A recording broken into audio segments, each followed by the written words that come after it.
오늘 하나님께서 우리에게 주신 말씀을 봉독하겠습니다. 구약성경 사무엘상 16장 13절과 23절 말씀을 제가 봉독하겠습니다. 사무엘이 기름 뿔 병을 가져다가 그의 형제 중에서 그에게 부었더니 이날 이후로 다윗이 여호와의 영에게 크게 감동되니라. 사무엘이 떠나서 라마로 가니라. 23절입니다. 하나님께서 부리신 악령이 사울에게 이를 때에 다윗이 수금을 들고 와서 손으로 탄즉 사울이 상쾌하여 낫고 악령이 그에게서 떠나더라. 아멘. 코로나19로 인해서 캠퍼스에서 활동하지 못하고 또 이렇게 채플도 비대면으로 드릴 수밖에 없는 이 상황에 우리 학우들을 또 위로하고 싶고 또 이 상황이 속히 지나갈 수 있도록 하나님께서 은혜 베푸시기를 간절히 원합니다.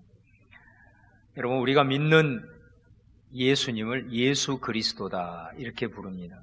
예수는 이름이고 그리스도는 칭호입니다. 다시 말하면 예수가 정체성이라고 한다면 그리스도는 사명입니다. 그리스도를 히브리어로 메시아라 부릅니다. 기름 부음 받은 자라는 뜻입니다. 그래서 예수님은 기름 부음 받은 메시아로서 기름 부음 받은 선지자의 역할, 또 왕의 역할, 그리고 제사장의 삼중직을 감당을 하는 것입니다. 여러분, 우리 역시도 예수님을 믿고 그리스도인이 되었습니다. 그리스도인이라고 하는 정체성을 우리가 갖고 있는 겁니다. 자, 그렇다면 우리에게는 또한 사명이 당연히 있겠지요. 이를 위해 우리도 기름 부음을 받았습니다. 오늘 이 얘기를 여러분과 함께 나누기를 원합니다. 오늘 제가 선택한 본문은 사무엘상 16장입니다. 이거는 다윗이 기름 부음을 받은 그런 장면입니다.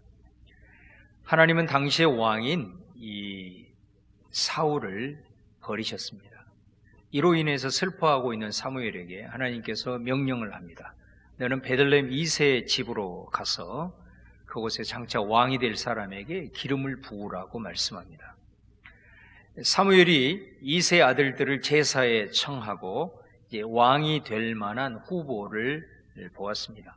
첫째 아들 엘리압이 지나갈 때 그 마음속에 하나님이 택한 사람은 바로 이 사람이구나 이렇게 생각을 했을 때 그 순간 하나님이 감동을 주십니다. 사람은 외모를 보지만은 하나님 여호와는 중심을 보신다. 내가 이를 이미 버렸다 이렇게 말씀을 합니다. 여러분, 이 하나님의 말씀이 얼마나 우리에게 위로와 소망이 되는지 모릅니다.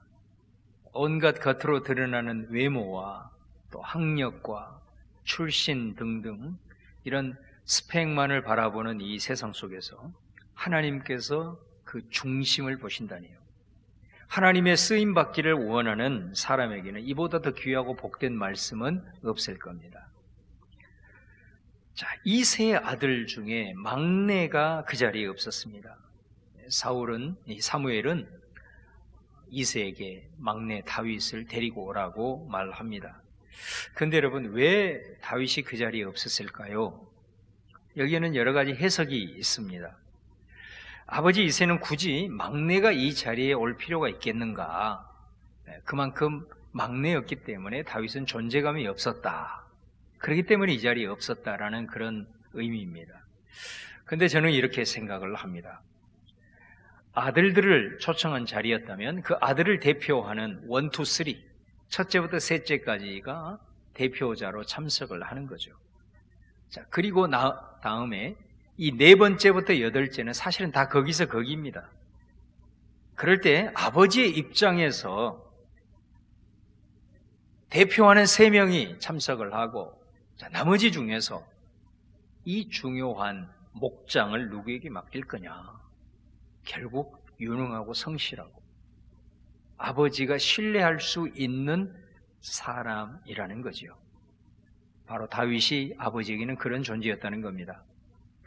다윗은 비록 제사에는 참여하지 못했지만 사실 아들 모두를 대표해서 이 목장을 홀로 지키고 있었던 것입니다.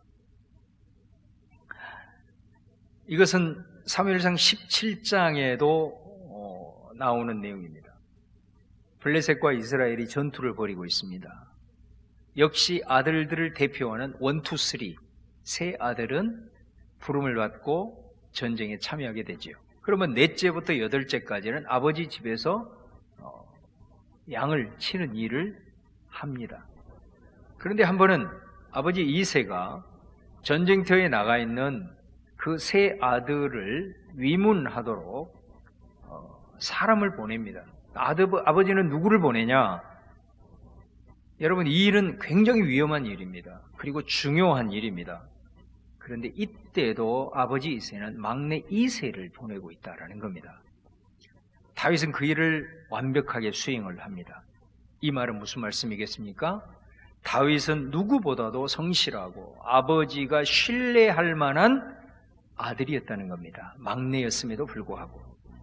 무엇보다도 다윗의 그런 모습을 하나님께서 인정하고 계셨다는 것이죠. 결국 사무엘이 기름 뿔병을 가져다가 그 다윗에게 부었습니다. 여러분, 다윗이 기름 부음을 받자 그에게 놀라운 변화가 일어납니다.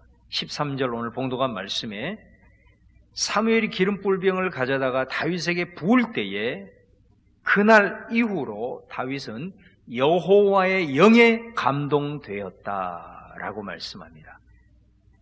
여러분, 일종의 성령의 기름 부음을 체험한 것입니다. 근데 이 다윗이 성령에 감동되자마자 14절에서는 바로 어떤 내용이 나오냐면 사울이 악령에 들려 악령에 시달리고 있었다라고 기록하고 있어요. 그래서 여러분, 당연히 신하들은 분주해지겠지요. 어떻게 하면 이 왕을 회복시킬 거냐. 그래서 그들이 내놓은 처방이 뭐였느냐면 수금을 잘 타는 사람을 불러다가 왕 앞에서 수금을 타면 왕이 회복될 것이라고 생각을 하고 수소문을 해서 한 사람을 세우게 됩니다. 그 사람이 누구입니까? 바로 다윗이었습니다. 23절에 하나님께서 부리시는 악령이 사울에게 이를 때 다윗이 수금을 들고 와서 손으로 탄즉 사울이 상쾌하여 낫고 악령이 그에게서 떠나니라. 다윗이 수금을 타자 성령이 역사하는 겁니다. 그래서 사울을 묶고 있던 모든 악한 영들이 사울에게서 떠나가는 것입니다. 여러분, 이뿐만이 아닙니다. 사무엘상 17장에 보면 이스라엘과 블레셋이 전투가 벌어진다고 했지 않습니까? 그때 이스라엘에서 그 적장 골리앗을 대적할 만한 사람이 한 사람도 없는 거예요. 심지어 왕까지도 두려워 떨고 있었습니다. 그때 심부름으로 형을 위문하러 갔던 다윗, 그 다윗이 골리앗에 의해서 이스라엘의 군대인 이스라엘이 모욕당하는 것을 보고 견딜 수가 없었어요. 그래서 자신이 저 할례받지 못한 이방 적장을 물리치겠다라고 나서는 겁니다. 그때 형들도 반대하고 이 무모한 행동을 하고 있는 다윗을 향하여 수많은 비난을 쏟아내면서 사람들이 만류합니다. 그럼에도 불구하고 다윗은 주눅들지 않았습니다. 자신만만했습니다. 그리고 사울 왕이 준 갑옷까지 다 벗어버리고 물맷돌 몇 개를 들고 가는 겁니다. 그리고 만군의 여호와의 이름으로 던진 그 물맷돌은 완전 군장을 하고 있는 골리앗의 어떻게 보면 유일한 빈틈인 이마에 정확하게 꽂히게 되는 겁니다. 여러분, 이 물맷돌 사건으로 인해서 다윗은 일순간 이스라엘을 구원하는 영웅이 됩니다. 그리고 노래까지 지어지죠. 사울이 죽인 자는 천천히요, 다윗이 죽인 자는 만만이다. 여러분, 다윗이 왕을 위해 타던 수금, 그리고 골리앗을 향하여 던진 돌은 무엇을 의미합니까? 바로 그것은 다윗의 목동 생활을 상징하는 도구들입니다. 그는 아버지 집에서 양을 치는 목자였습니다. 서두에서 말했듯이 다윗은 비록 어렸지만 막내여서 존재감이 없었을 수도 있지만 그는 아버지에게 성실함으로 신뢰를 받는 자였습니다. 그는 자신이 하는 일을 그 누구도 알아지지 않았지만 최선을 다했다는 것입니다. 그가 블레셋 장수인 골리앗과 싸움에서 던진 그 물맷돌의 솜씨를 보십시오. 그가 양을 지키기 위해서 한 마리 양이라도 곰과 사자에게 뺏기지 않기 위해서 얼마나 성실하게 양을 쳤는가를 단적으로 보여주는 예입니다. 그가 그것을 위해서 물맷돌을 몇 번 던졌겠습니까? 수천 번, 수만 번 연습했을 것입니다. 그가 사울 왕이 만류할 때에 내가 가겠습니다라고 하면서 사울을 설득할 때 사무엘상 17장 34절 35절에 보면 내가 아버지 집에서 양을 칠 때 이 사자와 곰이 와서 양을 물어갈 때에 내가 그것들을 치고 물리쳐서 양을 건져냈다라고 말을 하고 있는 겁니다. 그렇기 때문에 사실은 필드만 바뀌었지 다윗은 그 실력을 조금도 스스로 의심하지 않았다라는 것입니다. 양을 지키기 위해서 수없이 연습하고 또 연습하고 실전에서 곰과 사자를 쓰러뜨린 물맷돌입니다. 그것이 기름 부음을 받자 그 물맷돌은 이스라엘을 적의 손에서 건져내는 구원의 도구가 되었다는 겁니다. 여러분, 그는 또한 한가로울 때 그냥 있지 않았습니다. 하늘을 바라보고 들판을 바라보면서 하나님을 찬양했습니다. 수금을 타면서 하나님을 찬양했습니다. 여러분, 우리가 묵상하면서 감동을 받는 시편 23편을 비롯한 많은 다윗의 노래들을 시편에서 우리는 만날 수 있습니다. 그는 수금 타는 자를 모집할 때 전국에서 가장 잘 타는 손꼽힐 만큼의 공교한 수금 연주자였다라는 것입니다. 여러분, 그가 들판 곳곳에서 때로는 감동하면서 때로는 외로울 때 연주했던 그 수금이 기름 부음을 받자 어느 순간 왕을 묶고 있는 악령을 쫓아내는 능력의 도구가 되더라는 것입니다. 하나님께서는 다윗을 목동에서 이스라엘을 다스리는 목자로 기름 부으셨습니다. 그런데 여러분, 하나님께서는 그를 왕으로 기름 부을 때 다윗에게 전혀 없던 것으로 그 길을 인도하는 것이 아니었다는 것입니다. 다윗이 평소에 하고 있었던 그 일, 수금 타는 일, 물맷돌, 이것을 사용하셔서 기름 부으시고 왕의 길로 인도하셨던 것을 보게 됩니다. 여러분, 기름 부음을 받은 후에 성령이 감동하기 시작할 때에 그의 평범한 일상이 이제는 역사를 바꾸는 비범함으로 바뀌는 것을 볼 수가 있습니다. 저는 이 기름 부으심을 사명감이라고 말씀드리겠습니다. 다윗은 아버지 집에 있을 때 그 역할이 있었습니다. 바로 양을 치는 일이었습니다. 그런데 그 일을 어떻게 했습니까? 그의 물맷돌의 실력, 수금 타는 그 공교함의 연주, 무엇보다도 아버지의 신뢰를 받는 모습을 보면 그가 일을 할 때 그냥 하지 않았다는 거예요. 사명감을 갖고 일했다는 거예요. 다시 말하면 내가 하는 일이 비록 작은 일이지만 사람들이 알아주지 않지만 이 일은 하나님께서 내게 맡겨주신 일로 여겼다라는 것입니다. 내가 지금 하고 있는 일, 그것이 크든 작든, 그리고 이 일을 내가 언제까지 할지 모르지만 내게 주어진 시간 동안 하나님께서 맡겨주셨다는 확신을 갖고 하나님 앞에서 그 일을 감당하는 자세, 이게 사명감이죠. 이 사명감이 여러분 기름 부으심입니다. 다윗에게 사무엘을 보내서 기름을 붓게 하신 것은 바로 이 불타는 다윗의 사명감을 확인시켜준 하나님의 일종의 인증서와 같은 것이었습니다.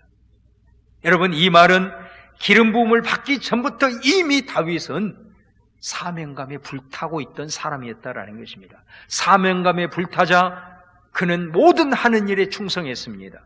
충성하자 그는 물맷돌의 달인이 되었습니다. 성실하자 그는 공교한 수금 연주자가 되었습니다. 그리고 마침내 하나님께서 그것을 통해서, 어떻게 보면 그 일상의 작은 평범함을 통해서 하나님은 베들레헴의 작은 목자에서 이스라엘을 다스리는 목자로 인도하셨다라는 사실입니다.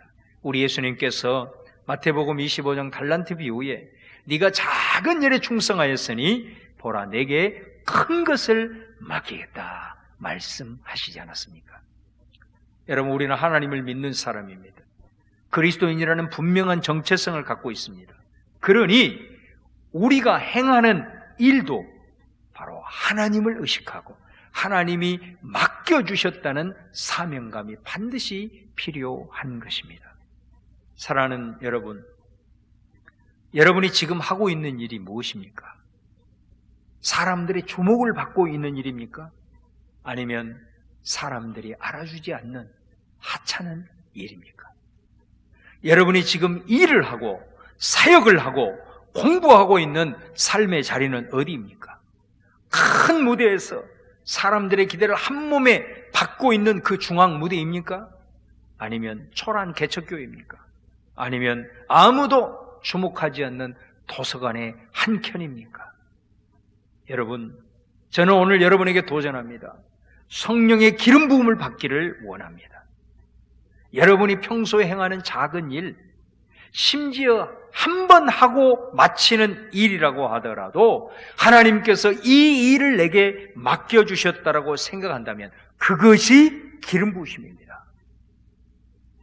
그 기름 부으심이 곧 사명감이라는 것입니다. 그 사명감에 우리가 사로잡힐 수만 있다면 비록 베들레헴 들판에서 홀로 연주하던 수금일지라도 연습삼아 던지던 물맷돌일지라도 하나님께서는 반드시 왕을 치유하는 통로로 이스라엘을 구원하는 도구로 하나님이 세우시는 것입니다. 외모를 보지 아니하시고 중심을 보시는 하나님 앞에서 오늘 하루도 사명감에 불타는 우리 하구 여러분 될 수 있기를 주님의 이름으로 축원합니다. 기도하겠습니다. 주님, 선지동산에서 사명감에 불타는 종으로 세워지게 하여 주옵소서. 학업에 충실하게 하옵소서. 교회사에게 성실하게 하옵소서. 경건 생활에도 신실하게 하옵소서. 핫하는 물맷돌일지라도 외진 들판의 수금일지라도 주님의 시선을 받고 있음을 잊지 않게 하옵소서. 예수님의 이름으로 기도하옵나이다. 아멘.